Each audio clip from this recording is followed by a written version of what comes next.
गायत्री उपासना के संदर्भ में कई प्रकार की शंकाएं उठती रहती हैं।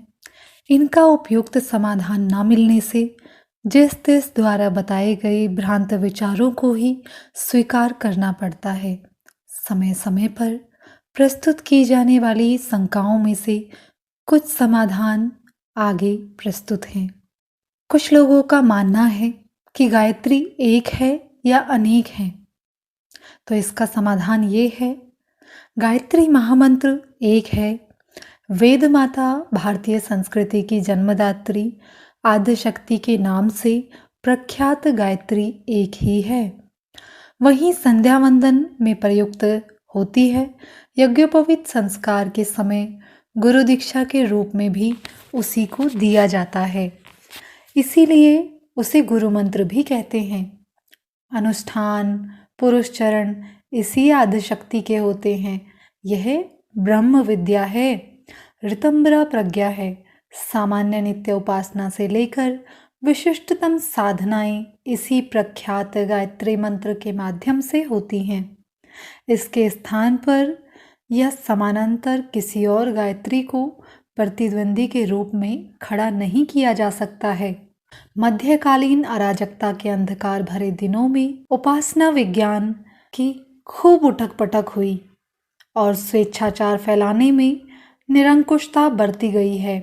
उन्हीं दिनों ब्राह्मण, क्षत्रिय, वैश्य वर्ग की अलग अलग गायत्री गढ़ी गई। उन्हीं दिनों देवी देवताओं के नाम से अलग अलग गायत्रियों का सृजन भी हुआ।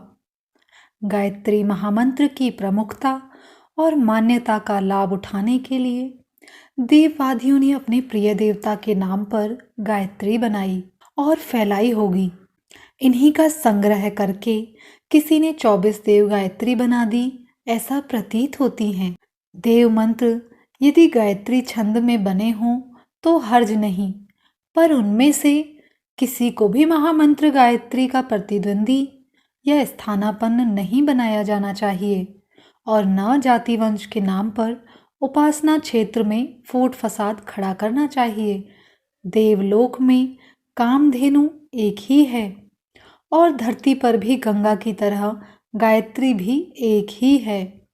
24 अक्षर, 8-8 अक्षरों के 3 चरण, 3 व्याहतियाँ, एक ओंकार, इतना ही आद्य गायत्री का स्वरूप है। उसी को बिना जाति, लिंग आदि का भेद किए सर्वजनीन सार्वभौम उपासना के रूप में प्रयुक्त करना चाहिए। गायत्री के 24 अक्षरों में से प्रत्येक में एक एक प्रेरणा और सामर्थ्य छिपी पड़ी है। उसे ध्यान में रखते हुए 24 महामात्रकाओं का उल्लेख है। यह न तो एक दूसरे की प्रतिद्वंदी है और न आद्यशक्ति की समग्र क्षमता के स्थानापन्न होने के ही उपयुक्त। हर अक्षर का तत्व दर्शन एवं साधना क्षेत्र निरूपित करने के लिए 24 प्रतिमाओं का स्वरूप निर्धारित हुआ है। यह एक ही तत्व के भेद उपभेदों को एक एक करके समझाने और एक एक चरण में दिव्य सामर्थ्यों का रहस्य उद्घाटन करने की प्रक्रिया भी है। नवदुर्गाओं की तरह गायत्री महाशक्ति के भी 9 विभाग हैं। उन्हें नव देवियाँ कहते हैं। इस विभाजन को अध्याय प्रकरण के तुल्य माना जा सकता है। महामंत्र के 3 चरणों में से प्रत्येक में 3-3 शब्द हैं। इस तरह यह शब्द परिवार सौर परिवार के 9 शब्दों की तरह बन जाता है। यज्ञोपवीत के 9 धागे इसी विभाजन वर्गीकरण का संकेत देते और विवेचना की सुविधा प्रस्तुत करते हैं। इस आधार पर गायत्री तत्वमंडल में 9 देवियों को मान्यता मिली है और इनकी पृथक पृथक प्रतिमा बनाई गई है। ब्रह्म तत्व एक व्यापक एवं निराकार है, पर उनकी विभिन्न सामर्थ्यों की विवेचना करने की दृष्टि से देवताओं का स्वरूप एवं प्रयोजन निर्धारित किया गया है। गायत्री के 9 शब्दों की 9 देवियाँ, 24 अक्षरों की 24 मातृकाओं की प्रतिमाएं बनी हैं। यह एक ही महाशक्ति सागर की छोटी बड़ी लहरें हैं। इस भिन्नता में भी एकता का दर्शन है। अंग अवयवों को मिलाकर काया बनती है।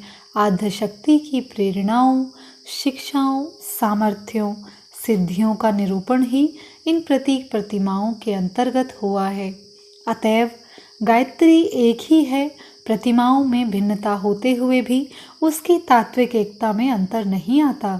तंत्र विधान की कुछ विधियां गुप्त रखी गई हैं ताकि अनाधिकारी लोग उसका दुरुपयोग करके हानिकर परिस्थितियां उत्पन्न ना करने पाएं।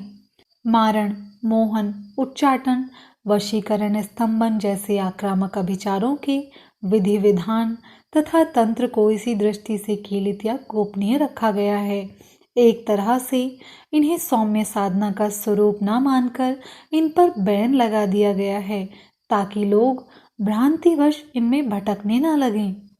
वैदिक प्रक्रियाओं में ऐसा कोई प्रतिबंध नहीं।